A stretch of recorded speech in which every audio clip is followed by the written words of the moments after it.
Servus, Glück auf und herzlich willkommen zu einer weiteren FC Bayern Spielanalyse. Oder diesmal zum 15. Bundesligaspieltag, dem Ende der Hinrunde.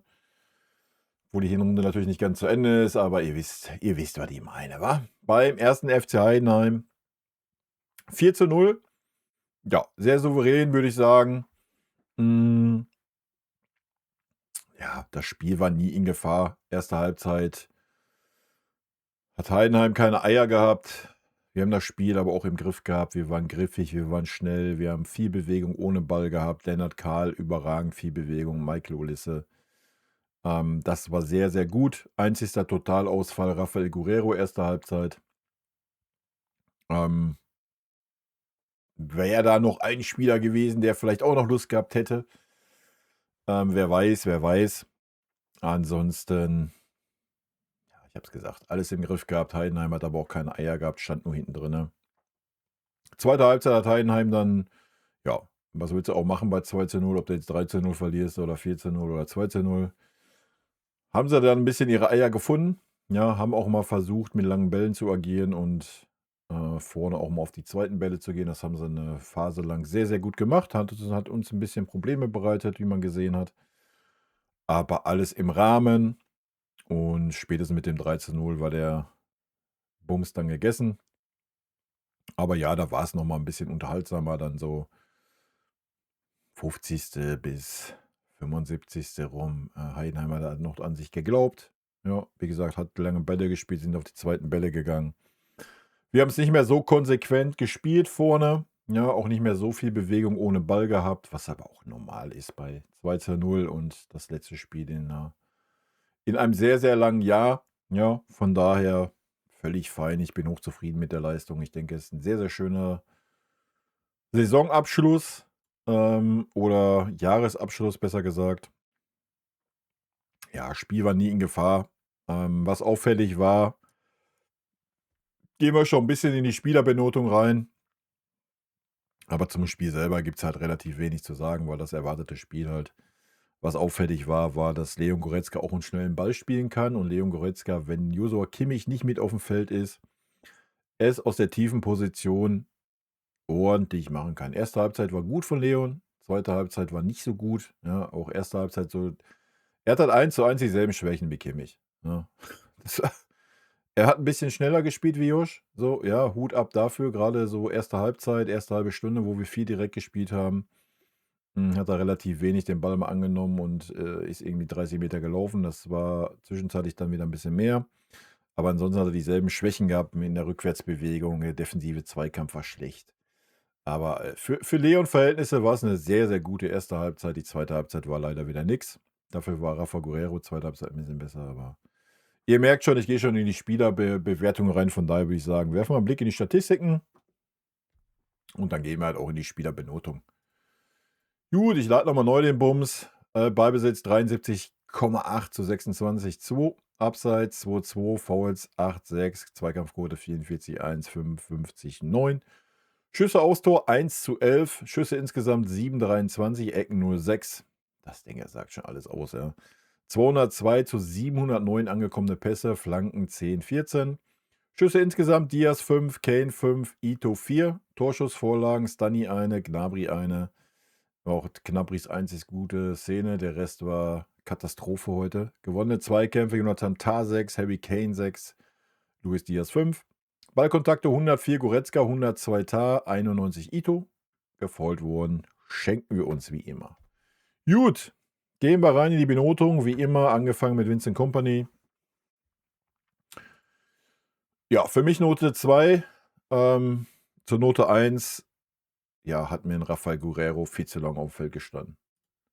Die erste Halbzeit war unterirdisch, der hätte nicht mehr aus der Halbzeit wiederkommen dürfen. Du hättest 'n Serge Gnabry direkt bringen können.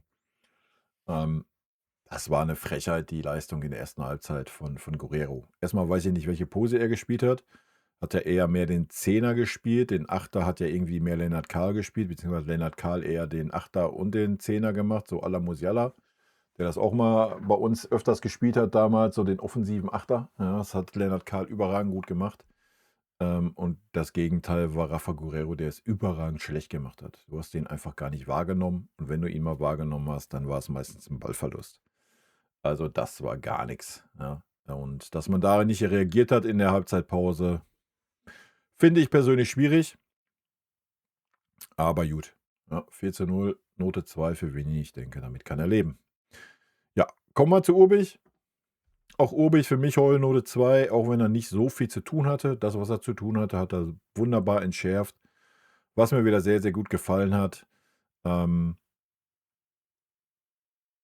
diese Souveränität. Er ist einfach souveräner mit dem Ball am Fuß wie Manuel Neuer. Ich kann es nicht anders ausdrücken. Er wirkt ruhiger, er wirkt sicherer, er überspielt auch mal einen Mann, ja, ohne dass der Ball irgendwie flatterhaft ins Aus geht oder sonst was du bei 'nem Manuel Neuer öfter hast. Ähm, er wirkt einfach nicht so behäbig, ja? Man merkt halt einfach, dass er, ja, was, 20 Jahre jünger ist? Nicht ganz, ja? Ähm, sehr, sehr gute Ausstrahlung, sehr, sehr gutes Spiel, super ruhig. Das, was aufs Tor kam, hat er entschärft. Ähm, 1A, Note 2 von meiner Seite, hat mir sehr, sehr gut gefallen. Gut. Ja, damit sind wir schon beim nächsten Starken angefangen. Stani für mich ein richtig gutes Spiel gemacht.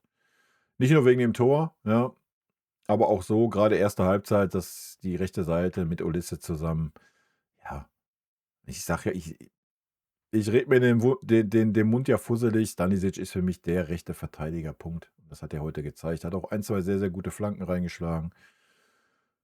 Generell Aufbauspiel war er viel mit dabei, hat mir sehr, sehr gut gefallen. Zweite Halbzeit haben beide ein bisschen nachgelassen, verständlicherweise, alles gut. Ja, von meiner Seite für Stani heute auch Note 2, hat ein sehr, sehr gutes Spiel gemacht. Gut, kommen wir zu Opa. Opa war ordentlich, würde ich Note 3 heute verteilen. Hm, eine Aktion, die er dann zum Glück die noch ausgebügelt wurde, war wieder so ein bisschen überheblich von ihm. Ansonsten gerade in der Anfangsphase so 2, 3 Zweikämpfe gehabt, wo er einfach ein bisschen zu wild unterwegs war, ne? Ähm, aber im Großen und Ganzen, ich meine, Heidenheim war jetzt nicht so stark, hat uns jetzt nicht so unter Druck gesetzt. Zweite Halbzeit war es ein bisschen mehr, aber es ist jetzt auch nicht das Spiel von Heidenheim, dass die da irgendwie einen Stoßstürmer drin haben. Von daher, war es für unsere Innenverteidigung schon ein bisschen was anderes wie sonst. Ja, Opa Note 3. Jonathan Tah hat mir 'n kleinen Tacken besser gefallen wie Opa. Von daher gibt's 'ne 2,5. Ja, war 'n bisschen ruhiger noch, hat nicht so diese überreizten Zweikämpfe geführt, nenne ich's mal, im Aufbauspiel. Haben sich beide nicht viel getan, das war völlig fein. War 'n gutes Spiel. Ja, kommen wir zu Ito. Ito hat mir auch sehr, sehr gut gefallen. Ja, ist natürlich 'ne andere Art, Linksverteidiger, wie es 'n Conny Leimer ist oder wie es 'n Alphonso Davies ist. Hat ein bisschen gebraucht, so in der Offensive klarzukommen, aber wir haben es gerade gesehen, war auch, bei den Zweikämpfen dabei und so weiter. 'N sehr, sehr gutes Spiel gemacht, hat sich auch mal, wenn der Raum da war, den Schuss genommen. Ja, das fand ich sehr gut. Und ja, ich sage es immer wieder, ich erwarte einiges von Ito. Ich freue mich, dass er jetzt, hoffentlich fit bleibt. 2,5 von meiner Seite. Ähm Und ich kann ihn mir auch sehr, sehr gut in der Innenverteidigung vorstellen. Ja, ich habe es schon mehrfach gesagt, ist einfach auch ein Spieler, der das Spiel aufbauen kann. Man hat es aber auch gerade erste Halbzeit schön gesehen, dass man dann auch mal mit einer sehr, sehr starken Dreierkette aufbauen kann, mit einem Upa rechts und einem Ito links. Dann muss sich nicht immer ein defensiver Mittelfeldspieler unbedingt fallen lassen. Ja, du hast dann auch Spieler da hinten, die wirklich das Spiel aufbauen können. Und das ist sehr gut und gibt uns natürlich einige Optionen für die Zukunft. Ja, damit sind wir auch bei den defensiven Mittelfeldspielern. Leon Goretzka, habe ich schon gesagt, erste Halbzeit war es wirklich ein gutes Spiel von Leon, hat mir gut gefallen, auch immer fast immer ausschließlich direkt gespielt.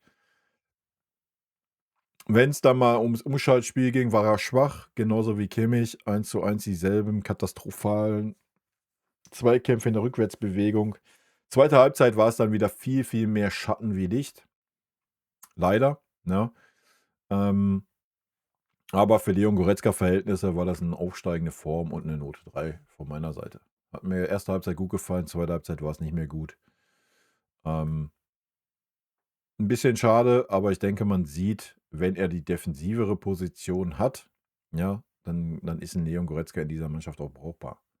Aber mit Kimmich zusammen aufm Feld und Kimmich ist nun mal der gesetzte Spieler auf der 6, ist es too much, ja? Aber man hatte mal schön gesehen heute, ähm, wie schnell unser Aufbauspiel in den ersten 20, 25 Minuten war. Ohne einen Joshua Kimmich, der den Ball erst mal annimmt, 10 Sekunden glotzt und den Ball dann doch dahin spielt, wo er ihn direkt hinspielen hätte können, ne? Ähm, Das war schon auffällig, wer das Spiel gesehen hat, ne? Nur als kleiner Hinweis, aber da talken wir am Montag mal im Livestream drüber. Gut, an seiner Seite habe ich grade schon gesagt, Rafa Guerreiro, ähm, der völlig neben der Spur war, der völlig abgetaucht ist Note 5 von meiner Seite. Da gibt's gar nichts zu beschönigen. Zweite Halbzeit war es 'n Tacken besser. Ja, da war er mal 'n bisschen eingebunden ins Spiel. Das ist richtig, aber sorry, das reißt es nicht mehr raus, um da 'ne andere Note wie die Note 5 hinzuknallen. Erste Halbzeit war das wir haben mit 10 Mann gespielt, ja. Das muss man mal so klar sagen. Ja, Michael Olise, ich denke, da gibt's wieder nix dran zu deuteln. Spieler unseres Spiels zusammen mit Lenny, auch wenn Lenny heute nicht an den Toren beteiligt war. Michael, ja, überragend. Tor gemacht, Tor vorbereitet. Ich denke, da gibt's nix groß zu deuteln. Ähm, Ist 'ne 1,5 für mich. Zweite Halbzeit war es halt nicht mehr so präsent, so überpräsent, aber auch völlig verständlich. Da war die ganze Mannschaft 'n bisschen defensiver gestanden, bisschen das Tempo rausgenommen, alles gut, ja. Soll gar keine Kritik sein. War 'n sehr, sehr gutes Spiel von Michael, war wieder der Mann, über den vieles ging. Wobei man fairerweise sagen muss, Lennart Kahl war mit der Mann der ersten Halbzeit, ja. Auch wenn er, wie gesagt, an den Toren nicht beteiligt war, aber er hat das Spiel, wenn was ging, aufgebaut, war super viel in Bewegung, immer anspielbar. Sehr, sehr gut gefallen. Und vor allen Dingen auch zügiges Direktspiel, ja, in der Mitte. Das war gut und richtig. Ja, damit sind wir auch schon bei Lennart Kahl. Für mich heute eine ganz klare Note 2. Wie gesagt, hat ein sehr, sehr gutes Spiel gemacht. Da gibt's gar nichts dran zu deuteln, auch wenn er keine Torbeteiligung hatte, war's grade schon mehrfach gesagt, viel in Bewegung, hat sich die Bälle hinten abgeholt auf der Achterposition, hat das Spiel schnell gemacht, direktes Spiel, mal 'n Doppelpass versucht. Ja, natürlich auch ein 2 Ballverluste vorne an 'nem gegnerischen Strafraum, wenn 'ne Aktion nicht geklappt hat, aber genau das müssen wir immer und immer wieder versuchen, ja? Ansonsten viel mit nach hinten geackert, ja, alles versucht, sehr, sehr gut. Ja, damit sind wir bei Luis Diaz. Erste Halbzeit, lange Zeit wenig zu sehen, weil wenig über die linke Seite ging fast alles über Ulisses Seite. Zweite Halbzeit hast du eben 'n bisschen mehr gesehen, aber auch erste Halbzeit schon, ja, welche Läufe er hatte dann auch mit Ito zusammen. Das war schon stark, auch wenn es jetzt nicht so für Torgefahr gesorgt hat, weil natürlich Heidenheim super defensiv stand, die Räume super eng waren. War immer anspielbar in der Außenbahn, war immer in Bewegung, wie man ihn kennt, ja, geackert, gerackert. Hat mich gefreut, dass er sein Tor noch gemacht hat. Hatte davor ja schon eine Chance. Ähm, War auch ein gutes Spiel von meiner Seite, auch eine Note 2. Gut, dann kommen wir zu Heavy. Heavy lange Zeit heute ein bisschen unglücklich. Ähm, Erst vorneweg Note 2 auch. Er reiht sich da voll ein, hat das Tor natürlich noch gemacht. Vorher aber auch schon für sich alleine ein 2 Chancen erarbeitet, die überragend waren, ja, der Pfostenschuss, aber auch diese eine Hereingabe, die er dann noch da aufs Tor gebracht hat. Erste Halbzeit war es, glaube ich, noch. Ich glaube, er hätte kein anderer aufs Tor gebracht. Ähm, War präsent, ja, man hat auch gesehen, dass er sich geärgert hat, dass er noch kein Tor gemacht hat. Hat das Tor noch gemacht. Hat mich sehr gefreut für ihn. War auch die einzig gute Szene von Serge, der den Ball dahin gespielt hat. Helby, viel geackert, viel gerackert, super selten heute fallen lassen, ja, weil es nicht nötig war, weil Lennart Kahl das Spiel gemacht hat aus der tiefen Posi. Hat War trotzdem dann ein, zweimal, ja, dass er sich hat fallen lassen auf die Position, hat dann auch einmal einen super starken Konter dann in der zweiten Halbzeit eingeleitet mit die Bälle auf Diaz.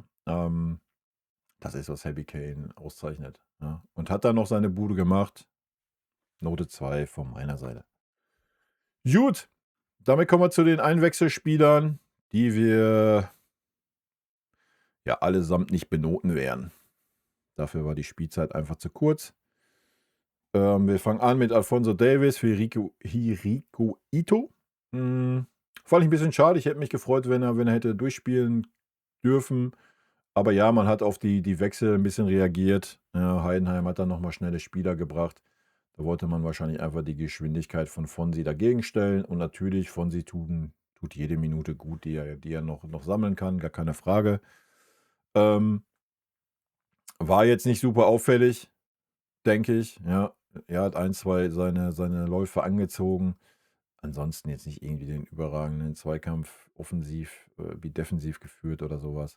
War ordentlich, aber auch nichts Außergewöhnliches. Darf man aber auch noch nicht erwarten, ne, nach so einer Verletzung. Alles ist gut, scheint auf einem guten Weg zu sein. Gut, von Santos Daiba habe ich natürlich kein Bild da. Ja, ich denke, er ist nicht groß aufgefallen. Ja, das sagt schon alles aus.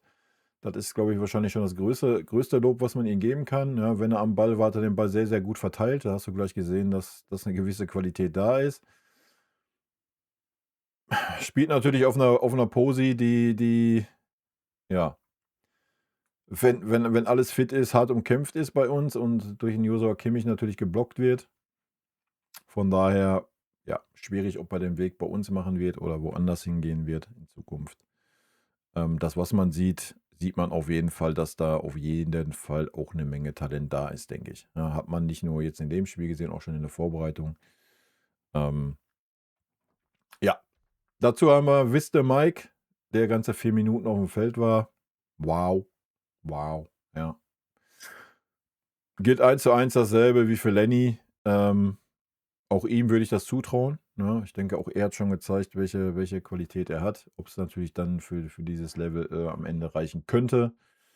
I don't know. Wird natürlich jetzt in Zukunft auch schwierig werden, dass er ich meine, er hat bisher auch keine Einsatzzeiten gehabt. Diese 4 Minuten, ja, waren jetzt 3, 4 Einsätze mit 2, 3 Minuten, aber das war natürlich ein bisschen schade und das ist natürlich auch schwierig, da ein bisschen tiefer was zu beurteilen. Ja, das ist, was wir dazu sagen können. Ja, dann haben wir noch Kiala gehabt, der es für mich schon überragend gut gemacht hat. Habe ich auch leider jetzt auch kein Bild von da. Haben wir in der Vorbereitung gesehen, ja, da hat er das überragend gemacht in der Innenverteidigung. Da durfte er ja auch ein bisschen mehr spielen. Auch das ist ein Riesentalent, denke ich, ja. Deswegen habe ich's ja auch gesagt, ich habe da gar keine Sorgen, wenn Upamecano wirklich den Verein verlassen sollte, wovon ich nicht ausgehe.